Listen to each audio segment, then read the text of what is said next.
L'actualité au Canada, c'est aussi cette question très sensible. Le Québec est-il une nation? Faut-il reconnaître officiellement dans la Constitution une nation québécoise au sein de l'État fédéral canadien?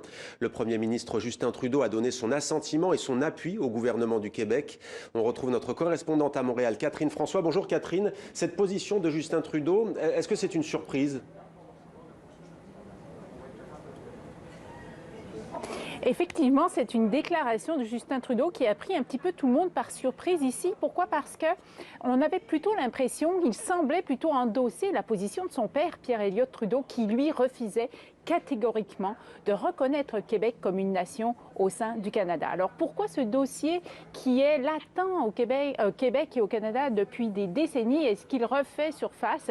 Eh bien, c'est parce que le 13 mai dernier, le gouvernement du Québec a présenté un projet de loi pour réformer la loi 101, qui est la loi qui protège la langue française ici. Et dans ce projet de loi, le Québec prévoit d'inscrire unilatéralement dans la Constitution canadienne le fait qu'il est une nation et que le français est la langue officielle de cette nation. Donc Justin Trudeau dit qu'a priori, eh bien, il ne va pas s'opposer à cette démarche du gouvernement québécois.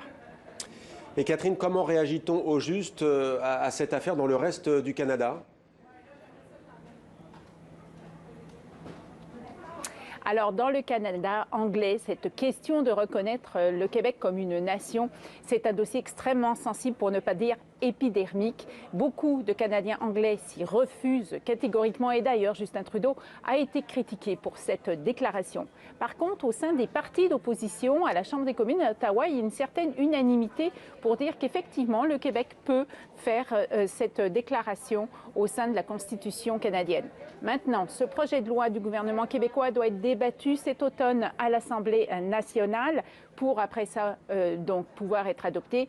Est-ce que à partir de là, cet assentiment va se poursuivre, va se maintenir? Est-ce que le Québec pourra aller de l'avant avec cette démarche? Eh bien, ça va être quelque chose qu'il va falloir suivre ici à partir de l'automne prochain notamment.